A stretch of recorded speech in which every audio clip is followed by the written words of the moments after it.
नमस्कार। कृषि ओडिशा आम चाषी और चाषर कथा को स्वागत करुछि मु स्वराज केसरी।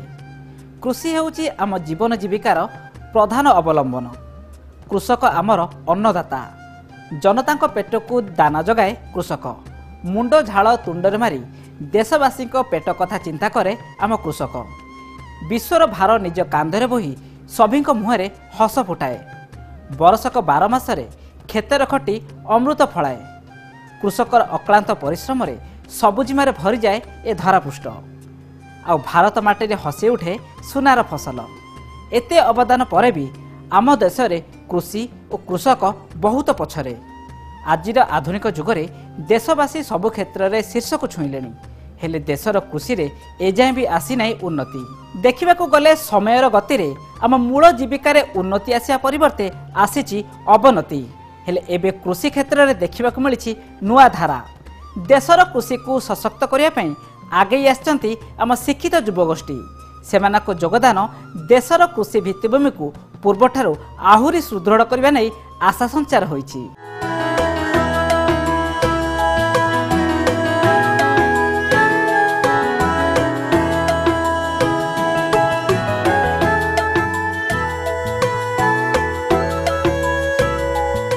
विकल्प चाषमुआ हेउछंती ओडिशार चाषी। पारंपरिक चाष छाड़ी आपणाउछंती नुआ रकमर चाष। उन्नत ज्ञान कौशल और नुआ चाष प्रणाली रे चाष करने को आगभर हेउछंती आम राज्यर चाषी। कम खर्च और कम परिश्रम रे लाभदायक चाष पई आगे आसुचंती आम युवपीढ़ी। आ खेतरे नुआ नुआ किसमर परिबा और फल फलैया पई मन बळाउछंती। एभली एक परिबा होउची ब्रोकोली। विदेशी परिबाटी हेले भी यह भारतीय मन जिणिछि। भारतीय बाजार रे ब्रोकोली रही बेस चाहिदा। ठंडा पाणीपाग रे चाष होउतिबा एही परिबा आम जलवायु रे भी चाष होई परिबो। एही चाहिदा थिबा परिबा को चाष करी लाभवान होई परिबे आम राज्यर चाषी। एही क्रम रे एबे राज्यर विभिन्न स्थान रे ब्रोकोली चाष करी चर्चा को आछंती अनेक चाषी। आकार रे फूलकोबी भली दिसुथिबा एक परिबा हेउछि ब्रोकोली। किंतु एहार रंग सबुज। एथिपाई एहाकु सबुज कोबी मध्य कुहाजे। यह एक विदेशी परिबा होइथिले भी भारत रे एबे बेस लोकप्रिय होई परिछि। ब्रोकोली को प्राय सालाड भाबरे खिया जाय। एथिरे प्रचुर परिमाण रे एंटीऑक्सीडेंट रहिछि जाहर कैंसर और हृदरोग को प्रतिहत करिबार क्षमता रहिछि बोली वैज्ञानिक माने मत दियंती। एथिरे विटामिन और मिनरल्स भरपूर मात्रा रे थिबारु डायटिशियन माने मध्यम ब्रोकोली को एक निरापद खाद्य बोली कहती। सेथिपाई बड़ पंचतारका होटेल एवं घरे मध्य यार व्यवहार वृद्धि पाइछि। यार बाजार मूल्य अधिक थिबारु ब्रोकोली चाष कले चाषी अधिक लाभवान होई परिबे। ब्रोकोली शीत ऋतु रे समग्र भारत रे चाष करा जाय परिबो। ओडिशार बरगड, बलांगीर, केन्दुझर, मयूरभंज आदि जिले में यहाँ व्यावसायिक भित्ति चाष करा जाउछि। आमर प्रत्येक चाष पूर्व आम मंजी विशोधन करने निहाती आवश्यक। तेणु आमर ये मंजी की आमर पाखापाखि 1 केजी प्रति 1.5 ग्राम आम यूज कर आपणकर जो बाबिस्टिन हो बा 3 ग्राम आपणकर थीराम ताको व्यवहार कर आमर 3 सप्ताह पर मंजी आपणकर चारा पकेबार 3 सप्ताह पर यह आपणकर रेडी हो फील्ड रे लगाइबा ट्रांसप्लांटिंग करने आउ पाखापाखि आमर जो प्रथम गोटे जो चाष करवा पूरा भल भाव गुंड चाष करवा पर आम जहाँ लगेगा आमर चारा रोपण करवा फील्ड रे आमर। तेणु आमर जोटा मूल सार हिसाब से आम 30 ରୁ 40 क्विंटाल खत बा सुखिला पुराणा खत आपणकर जोटा आम कहे कंपोस्ट 1 एकर प्रति दबा। ता संगे आपणकर 24 केजी आपणकर नाइट्रोजन सार, 24 केजी आपणकर फस्फरस सार और आमर 16 केजी पोटास सार। तेणु यहाँ है आपणकर जो नाइट्रोजन फस्फरस पोटास हिसाब से। तेणु आमर मार्केट रे जो सार अवेलेबल हो डीएपी हो बा आपणकर इफको सार हो बा ग्रोमर हो ता अनुसार आम कैलकुलेसन करके कर आम जो देखा कैलकुलेसन हिसाब से 52 केजी डीएपी, 32 केजी यूरिया एवं 27 केजी एमओपी बा पोटास आम 1 एकर प्रति आप्लाय करने को पड़ो। आपणकर 1 मास पर आपन जिते घास बास बछा सरला जिते आम हुड़ा टेकू से आम 24 केजी नाइट्रोजन और 8 केजी पोटास सार आम दबा फील्ड रे किना। आमर बहुत प्रकार आपणकर मेन रोग पोक आमर थाए प्रत्येक कोबी जातीय फसल आम जदि कह डायमंड बैक मथ बा ठिकिरी पिठिया पोक जोटा आम तेणु से आमर गोटे बड़ माने कोबी जातीय फसल यहाँ तेणु ताको आम दमन करने आम बहुत प्रकार आपणकर सिस्टमिक इनसेक्टिसाइड आम यूज कर लाइक फ्लुबेंडामाइड आम फेम दे पार आपणकर मेनली आम जदि आ गोटे आम देखा तार जो मेन पोक को कंट्रोल करिया पूर्व तार आम लार्भा हो बा अंडा को कंट्रोल करने आम लार्भिन गोटे मेडिसिन ताकू आम गोटे बा 15 लिटर पानी रे 25 ग्राम हिसाब से स्प्रे कर तापर आ गोटे रोग है आपंकर मेनली जोटा पत्रपोड़ा रोग तेणु ताकू आम जेकोसी फंजीसाइड आमर साप हो आपंकर कार्बेडाइजिम मांकोजेब हो बा आपंकर कपर क्लोराइड यहाँ को आम कपर ऑक्सी 1 लिटर पानी 3 ग्राम देखिए स्प्रे कर बाबिस्टिन जदि स्प्रे करवा 1 लिटर पानी 1.5 ग्राम हिसाब से स्प्रे कर आमर अमल को जदि देखा अमल पाखापाखि आपंकर 40 ରୁ 50 क्विंटाल पर एकर आम अमल पाइपर आ सबुठ गोटे है आपंकर जिते पिन हेड आम जोटा कौचे कोबीटा जिते फुल आपंकर थीब आपंकर यहाँ कि फुल जदि आपंकर खोलीगला तेल आप मार्केट प्राइसटा आपंकर से कमी जाए आम जिते अमल करवा पाखापाखि 15 ରୁ 20 सेंटीमीटर तार जो आम कांड जो कौचे डांग से रखिक अमल कर। ब्रोकोली चाष पई ठंडा पाग आवश्यक विभिन्न प्रकार मृत्तिकार ब्रोकोली चाष करा जाय पारे किंतु जेउठारे वर्षा कम थाए सही अंचल ब्रोकोली चाष पई उपयुक्त ब्रोकोली पई सूर्य किरण दरकार किंतु छाई हेले एहार फूल फुटी थाए अत्यधिक ठंडा पागरे एहा गजा होई थाए ब्रोकोली चाष पई उर्वर बालुका माटी आवश्यक यह कम उच्चता विशिष्ट होइथिबारु चाष जमी रे ठीक भावे जल निष्कासन करा जिबा आवश्यक ब्रोकोली फसल शीतल जलवायु दरकार करुथिबारु यह भारत रे रबी फसल सहित चाष करा जाय यह व्यतीत ग्रीष्म ऋतु रे पहाड़िया अंचल रे ब्रोकोली भल होइथाय ब्रोकोली गछ गुडिक 20 ରୁ 25 डिग्री तापमात्रा रे भल भाबरे बढ़िथाय भारत रे चाष हेउथबा ब्रोकोली रो उन्नत किस्म हैला 9 स्टार इटालियन ग्रीन स्प्राउटिंग और ब्रोकोली शंकर एक एबे आसंतु नजर पकाइबा ब्रोकोली चाषर प्रणाली उपरे ब्रोकोली चारा रोपण पूर्व जमी को 3 ରୁ 4 थर हल करा जाय हल करिबा परे किछि दिन पई छाड़ी दिया जाय एहा परे 10 ରୁ 12 गाड़ी पुराना गोबर खत को खेत रे पका जाय पुणी हालुका भावे हल करा जाय हल रे पका जायथिबा खत माटी रे भल भाबरे मिसी जाय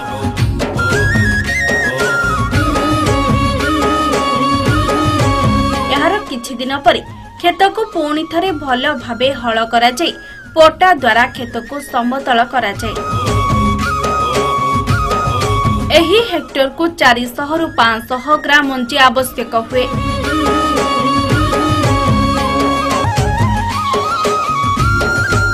किराम बा कैप्टेन देई मंजी को विशोधन करी तली खरारे पकांतु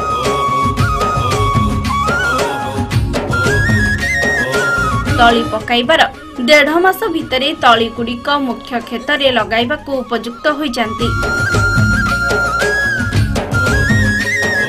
खेतरे धाड़ी को धाड़ी 45 सेंटीमीटर एवं गछ को गछ 30 सेंटीमीटर व्यवधान रे चारा रोपण करंतु प्राय 7 दिन अंतर रे माटीर बतर देखि जलसेचन करंतु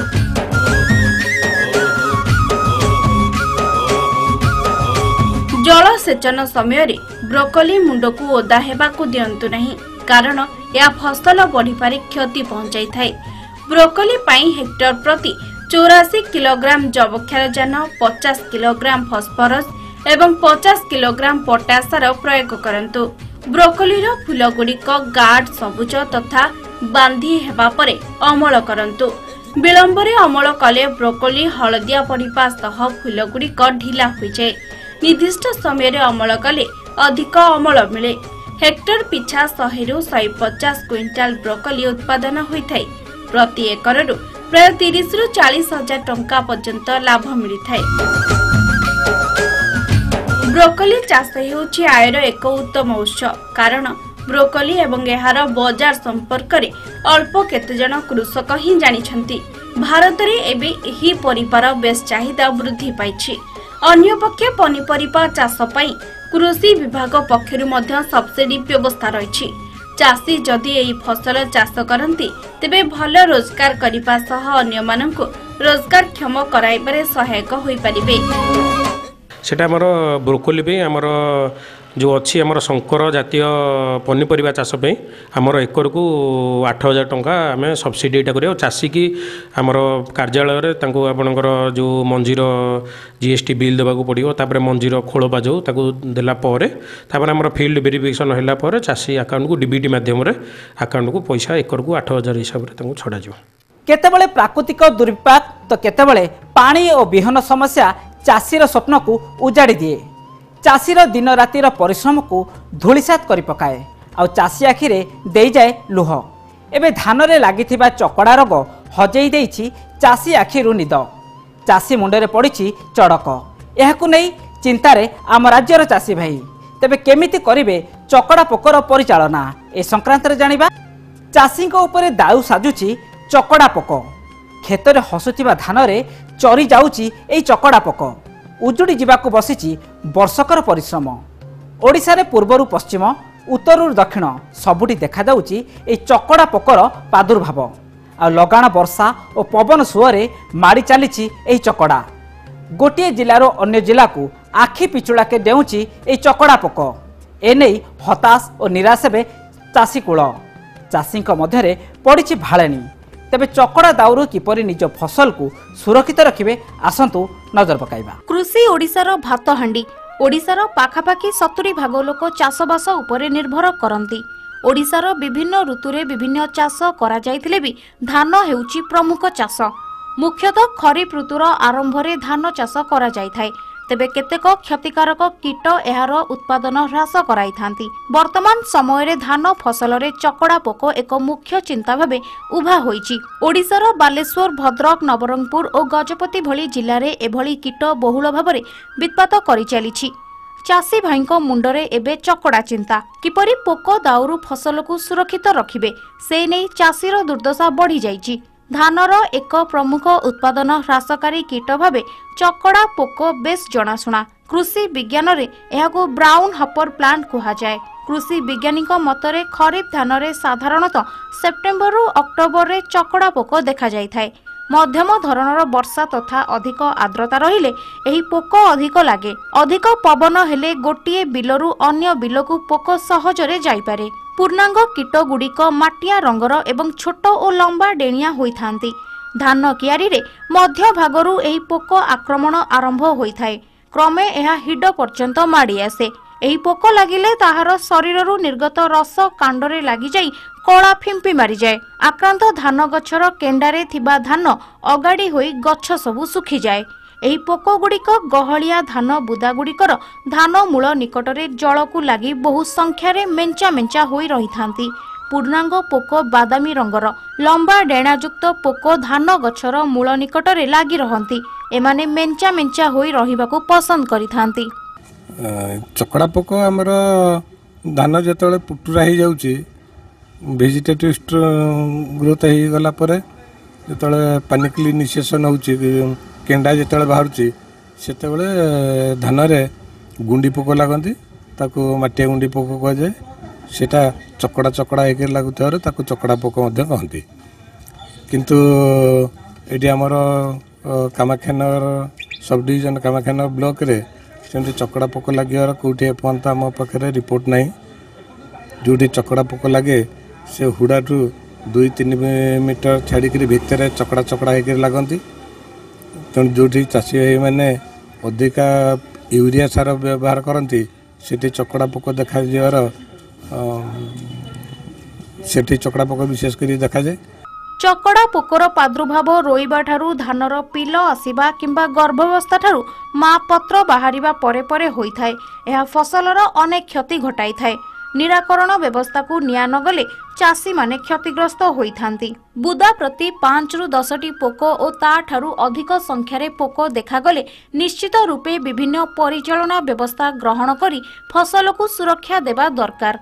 तेबे केमिति करिवे चकड़ा पोकर परिचालना? चकड़ा पोक आक्रांत रे फसल रे जबखारजन जातीय सार प्रयोग न करिबा दरकार।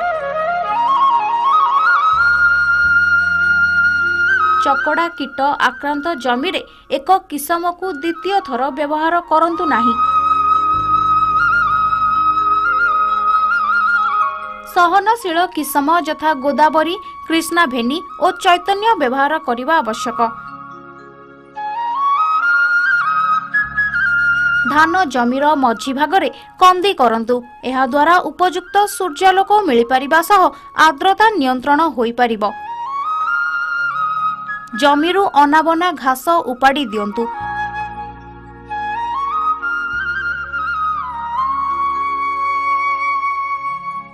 चकड़ा पोकर गतिविधि लक्ष्य करी कीटनाशक व्यवहार करंतु।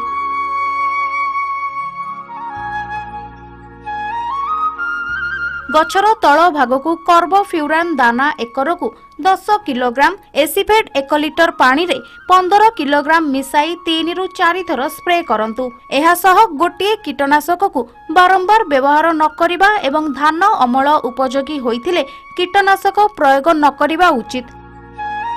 बिना अनुमोदित कीटनाशक प्रयोग न करिबाकु चाषी को सतर्क करा जायछि।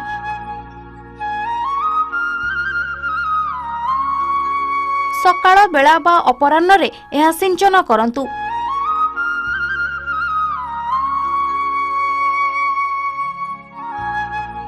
आवश्यक हेले 7 दिन व्यवधान रे पुनर्बार अन्य एक कीटनाशकर द्रवण सिंचन करा जाई परिबो।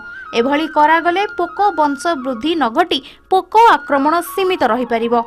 वर्षा जोगु पोकर प्रादुर्भाव बढ़ुथुबा बेले पवन रे यह माडी चलीछि। जिला को जिला चकड़ा पोक डेउथिबा अभियोग आसिबा परे सरकारी स्तर रे तत्परता प्रकाश पाइछि। चकड़ा पोकर मुकाबिला पई ओडिशा कृषि और वैषयिक विश्वविद्यालय OUAT पक्षरु मार्गदर्शिका जारी होइछि। जोडी चकड़ा पोक लागियो सिटी प्रथमे जो चकड़ा रे लागि थांती ता चारिपटे पाही करिगिरी आगो पाही कर देबे। धान बिल को प्रति 5-7 फुट रे गोटे गोटे पाही करदेले से चकड़ा पोक लगे। जदि चकड़ा पोक लगती ताले सांगे सांगे कृषि विभाग नजर को आनिले आमे तार प्रतिकार व्यवस्था करूँ। आमर सरकार तरफ 50% छाड़े औषध द्वारा व्यवस्था कराई। आमर ग्राम्य कृषि कर्मचारी मैंने गाँव में जो अच्छा पंचायत अच्छा सहित जोगाजोग कले से ऑनलाइन परमिट नहीं पारे से पूरा पैसा देकर दुकान किणिक आने अधा पैसा बैंक अकाउंट को ट्रांसफर हो। निज गड़े ठिया हबार आशा आउ चाष क्षेत्र में किछि भिन्न करिवार निशा जड़े युवक को देइछि सफल चाषीर परिचय। नुआ और नियार करिवार इच्छा तांकु देखाइछि नुआ बाट। उन्नत तथा आधुनिक ज्ञान कौशल को व्यवहार करी से हासिल करिसेंति एही सफलता। जड़े सफल छतु और कुकुड़ा चाषी भाव स्थानीय अंचल में बेस ख्याति अर्जन करिसेंति जाजपुर जड़े चाषी। एभली जड़े सफल चाषी विषय जानिबा कथार अछि इच्छा थेले उपाय आपे आपे आसे। एहाकु सफल करी देखाइछंती जड़े शिक्षित युव चाषी। साधारणतः युवक माने भल चाकरी पछरे गोड़ाई थांती, मात्र जाजपुर रवींद्र कुमार पात्र चाकरी छाड़ी चाष को निजर जीविका रूपे आदर नहीं। छतु और कुकुड़ा चाष करी आज से पलटिछंती जड़े सफल चाषी। चाष को पेशा करी भल 2 पैसा रोजगार करने सह से परिवार लोकों ओठरे हस फुटाई पारिछंती। शिक्षित होई चाकरी छाड़ी चाष प्रति मन बड़ाइथिबा रवींद्र आज अनेक पई साजिछंती उदाहरण। चाकरी पछरे नगोड़ाई पालटिछंती चाषी। छतु उत्पादन और कुकुड़ा पालन सह विभिन्न पनीपरिबा चाष करी साउंटिछंती सफलता। गोटे रु 2टी 2टी रु 3टी छतु फार्म करी बेस भल रोजगार करुछंती। चाष काम जहार केड़े सुख ताहार याकु प्रमाणित करी देखाइछंती जाजपुर जिला दानगदी ब्लॉक त्रिजंगा कॉलोनी रवींद्र कुमार पात्र। चाष कामरु से वार्षिक रोजगार करुछंती लक्षाधिक टंका। कुकुड़ा और छतु चाष करी रवींद्र निजे आत्मनिर्भरशील हेबा सह परिवार को एक उत्तम जीवनशैली देबारी होइछंती सक्षम। एथिसह आधुनिक प्रणाली रे चाष करी अन्य युवपीढ़ी पई साजिछंती प्रेरणा। से जणे सफल चाषी भावे स्थानीय अंचल रे बेस ना कमेइछंती। कलिंगनगर स्थित एक घरोई कंपानी रे ଠିକା କର୍ମଚାରୀ ଭାବେ ଚାକିରି କରୁଥିଲେ ରବୀନ୍ଦ୍ର। ହେଲେ ଚାକିରିରୁ ପାଉଥିବା ଦରମାରେ ପରିବାର ପ୍ରତିପୋଷଣ କରିବା କଷ୍ଟକର ହୋଇପଡୁଥିଲା। ଫଳରେ ସେ ଚାକିରି ଛାଡ଼ି ଘରକୁ ପଳାଇ ଆସିଥିଲେ। ଘରେ କିଛି ଦିନ ରହିବା ପରେ ସେ ନିଜେ କିଛି କରିବା ପାଇଁ ମନ ବଳାଇଥିଲେ। ପରିବାର ଲୋକଙ୍କ ପରାମର୍ଶ ନେଇ ମାତ୍ର 60ଟି ବେଡ୍ରୁ ଆରମ୍ଭ କରିଥିଲେ ଛତୁ ଚାଷ। ପରେ ସେ ବିଧିବଦ୍ଧ ଭାବେ ତାଲିମ ନେଇ ଏବେ 400 ବେଡ୍ରେ ଛତୁ ଚାଷ କରୁଛନ୍ତି। ଏଥିସହିତ ସେ 100ରୁ ଅଧିକ ଦେଶୀ କୁକୁଡ଼ା ମଧ୍ୟ ପାଳନ କରିଛନ୍ତି। ଏହି ଚାଷ କରି ରବୀନ୍ଦ୍ର ଏବେ ବାର୍ଷିକ ପାଖାପାଖି 3ରୁ 4 ଲକ୍ଷ ଟଙ୍କା ପର୍ଯ୍ୟନ୍ତ ରୋଜଗାର କରୁଛନ୍ତି। ପ୍ରଥମେ ମୁଁ ଜିନ୍ଦଲରେ ଗୋଟେ କଣ୍ଟ୍ରାକ୍ଟ ଅଣ୍ଡରରେ କାମ କରୁଥିଲି, ଯାହାକି ହେଉଛି 9000 ପାଖାପାଖି ଦରମା ପାଉଥିଲି, ଯେଉଁଥିରେ ମୋ ପରିବାର ପ୍ରତିପୋଷଣ କରିବା ପାଇଁ ମୋତେ ସୁବିଧା ହେଉନଥିଲା। ଏପରିକି ମୁଁ ଧାର ଉଧାର କରୁଥିଲି। ତେଣୁକରି ମୁଁ ଚିନ୍ତା କଲି ନୂଆ ଗୋଟେ କ'ଣ କଲେ ଯାହାକି ହେଉଛି ମୋ ପରିବାର ପ୍ରତିପୋଷଣ କରିବା ପାଇଁ ଟିକେ ମୋତେ ସୁବିଧା ହେବ। ତେଣୁକରି ପଡ଼ିଶାରେ ଭାଇ ଜଣେ ବିଦ୍ୟାଧର ପାତ୍ର ବୋଲି ଛତୁ ଚାଷ କରୁଥିଲେ, ତାଙ୍କଠାରୁ ମୁଁ ପ୍ରୋତ୍ସାହନ ପାଇକି ମୁଁ ଛତୁ ଚାଷ ଆରମ୍ଭ କଲି। ପ୍ରଥମେ 60ଟି ବେଡ୍ରୁ ଆରମ୍ଭ କରିଥିଲି, ଭଲ ସଫଳତା ପାଇଥିଲି। ପରବର୍ତ୍ତୀ ସମୟରେ ମୁଁ ଢେଙ୍କାନାଳ ଜିଲ୍ଲା ଇନ୍ଦୁପୁର ଗ୍ରାମର ଅଜୟ କୃଷି ସାରଙ୍କ ସହିତ ଟ୍ରେନିଂ କରିଥିଲି। ତାଙ୍କ ପାଖରେ ଟ୍ରେନିଂ କରିସାରିଲା ପରେ ମୁଁ ଆସିକି ଗୋଟିଏ ଫାର୍ମ କରିଥିଲି, ଯାହାର କାପାସିଟି ଥିଲା କି 240 ବେଡ୍। ସେଇ ଫାର୍ମରେ ମୁଁ ଛତୁ ଚାଷ କରିକି ଭଲ 2 ପଇସା ଇନକମ୍ କରୁଥିଲି। ଏବଂ ପରବର୍ତ୍ତୀ ସମୟରେ ଆଉ ଟିକେ ଭଲ ଭାବରେ ଜାଣିବା ପାଇଁ ଷ୍ଟେଟ୍ ବ୍ୟାଙ୍କ ରୁରାଲ୍ ଡେଭଲପମେଣ୍ଟର ଯେଉଁ ଟ୍ରେନିଂ କ୍ୟାମ୍ପ ହେଇଥିଲା ପଙ୍କପାଳିଠାରେ, ସେଠି ଯାଇ ଟ୍ରେନିଂ କରିଥିଲି ଏବଂ ଭଲ ବିଶଦ ଭାବରେ ସବୁ ବୁଝିପାରିଥିଲି ଏବଂ ଆଉ ଟିକେ ଭଲ ଭାବରେ କରିଥିଲି। এই ଛତୁ ଚାଷକୁ ଦେଖିକି ହର୍ଟିକଲଚର ଡିପାର୍ଟମେଣ୍ଟ ତରଫରୁ ମୋତେ ଗୋଟିଏ ଛତୁ ଘର ଦିଆଯାଇଛି, ଯାହାର କାପାସିଟି କି 120 ବେଡ୍।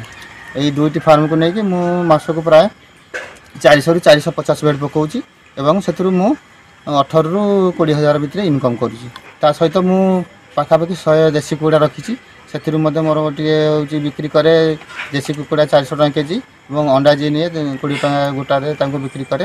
ଯେତେବେଳେ ମୁଁ ଚାକିରି କରିଥିଲି ସେତେବେଳେ ଯେତେ ସୁବିଧାରେ ନଥିଲି, ବର୍ତ୍ତମାନ এই ଛତୁ ଚାଷ କରିବା ଏବଂ କୁକୁଡ଼ା ପାଳନରେ ମୁଁ ଆଉ ଟିକେ ଭଲରେ ଅଛି ଏବଂ ନିଜର ପରିବାର ଭଲ ଭାବରେ ପ୍ରତିପୋଷଣ କରିବା ସହିତ କିଛି ମୁଁ ବି ସଞ୍ଚୟ କରିପାରିଛି। ଯଦି ସରକାର ମୋତେ ଆଉ ଟିକେ ସହଯୋଗ ଦିଅନ୍ତେ ତାହେଲେ ହେଉଛି ମୁଁ ଆହୁରି ଭଲ ଭାବରେ କରନ୍ତି ଏବଂ ଆହୁରି ବଡ଼ ଆକାରରେ କରନ୍ତି। ଦେଖନ୍ତୁ এই ଘରଟି ମୋର ସମ୍ପୂର୍ଣ୍ଣ ଭାଙ୍ଗିବା ଉପରେ ବସିଲାଣି, ଆଉ ଏଥିପାଇଁ ହେଉଛି ମୋର ମୁଁ ତାକୁ ଟିକେ ରିପାରିଂ କରିପାରୁନି। ଯଦି ସରକାର ତରଫରୁ ଆଉ କିଛି ଗୋଟେ ଘରଟେ ମିଳନ୍ତା ତାହେଲେ ହେଉଛି ମୁଁ ଆଉ ଭଲ ଭାବରେ କରନ୍ତି। ଆଜିକାଲି ଯୁବପିଢ଼ି ଯେଉଁମାନେ ହେଉଛି ଚାକିରି ପଛରେ ଗୋଡ଼ଉଛନ୍ତି କି ସମୟ ନଷ୍ଟ କରୁଛନ୍ତି, ସେମାନେ ସମୟ ନଷ୍ଟ ନ କରି ଏଇଭଳି ଯଦି ନିଜସ୍ୱ ଭାବରେ ଗୋଟେ ଫାର୍ମ କରନ୍ତେ କି ଛତୁ କିଛି ଉତ୍ପାଦନ କରନ୍ତେ ତ ହେଉଛି ସେମାନେ ବି ମାର୍କେଟକୁ ଛତୁ ଯୋଗାଇ ପାରନ୍ତେ ଏବଂ ସେମାନେ ନିଜର ପରିବାର କିମ୍ବା ନିଜେ ବି ଭଲ ଭାବରେ ପ୍ରତିପୋଷଣ ହୋଇପାରନ୍ତେ, ଭଲରେ ରହନ୍ତେ। ମୋ ସ୍ୱାମୀ ଜିନ୍ଦଲରେ ଚାକିରି କରିଥିଲେ, ଆଉ ଯେତିକି ପଇସା ଆଣନ୍ତି ଚଳିବାରେ ଅସୁବିଧା ହେଲା, ଆଉ ସେଥିପାଇଁ ଆମେ ଚିନ୍ତା କଲୁ କି ଛତୁ ଚାଷ କରିବୁ।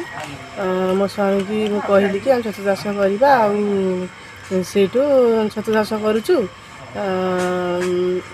ହେଉଛି ମୋ ସ୍ୱାମୀ ହେଉଛି ଯେତିକି ଛତୁ ବାହାରେ ଲୋକ ଆସିକି ଘର ପାଖକୁ ନେଇଯାଆନ୍ତି, ଆଉ ଘର ପାଖରେ ବି ତାଙ୍କର ନେଇକି ପହଞ୍ଚେଇ ଦିଅ, ଆଉ ଯାହା ବଳେ ନେଇକି ମାର୍କେଟରେ ବିକ୍ରି କର। ସେଥିରେ 2 ପଇସା ହେଉଛି, ଆଉ ଚାକିରି ଅପେକ୍ଷା ଆମ ପରିବାର ଭଲରେ ଚଳୁଛି, ଆଉ ଖୁସିରେ ବି ଆମେ ରହିଛୁ। ଆଗ୍ରହ ଆଇଲା ଯେ ଦେଖିଲୁ ଆମେ ଏଠି ସେଠି, ତାପରେ ଚିନ୍ତା କଲୁ ଯେ ଛତୁ ଚାଷ କରିବୁ।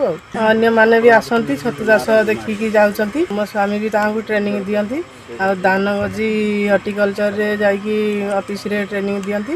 ତାପରେ ସୁକିନ୍ଦା ହର୍ଟିକଲଚରରେ ଯାଇକି ଟ୍ରେନିଂ ଦିଅନ୍ତି।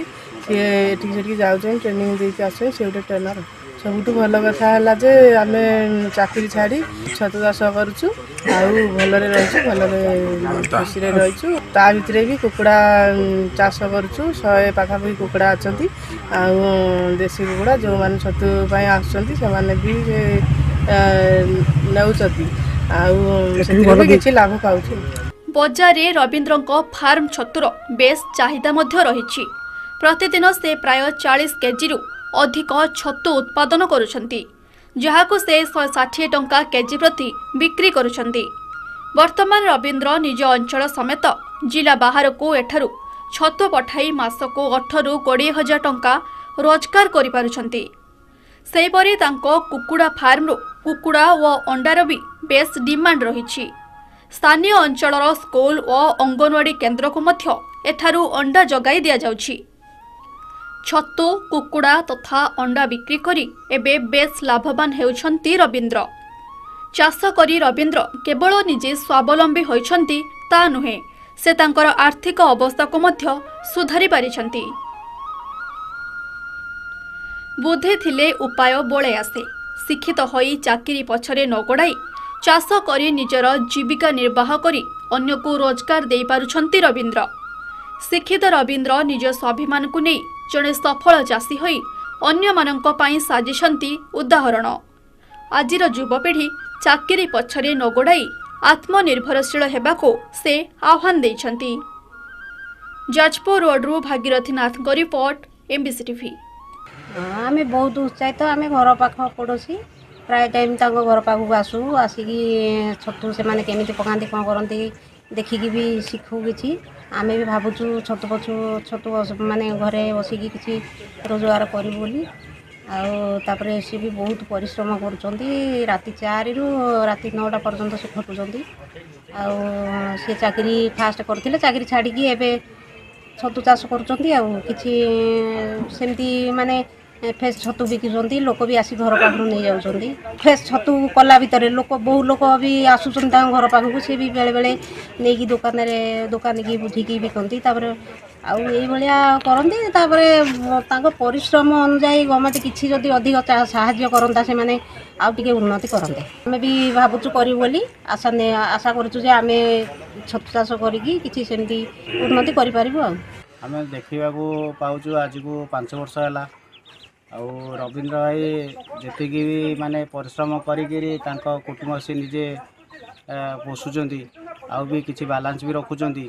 ଆଉ ମୁଁ ଚାହୁଁଛି ଏଇ ଛତୁ ଚାଷରେ ଯେତିକି ଉନ୍ନତି କରୁଛନ୍ତି, ଆଉ ଯେଉଁମାନେ ବେକାର ଭାଇମାନେ ଅଛନ୍ତି, ଆଉ ବେକାର ଯୁବକ ଅଛନ୍ତି କି ଇଏ ଅଛନ୍ତି, ସେମାନେ ଯଦି ଚାହିଁବେ ଛତୁ ଚାଷ କରି ନିଜ ପେଟ ନିଜେ ପୋଷି ପାରିବେ, ଆଉ ବି କିଛି ଉନ୍ନତି କରିପାରିବେ।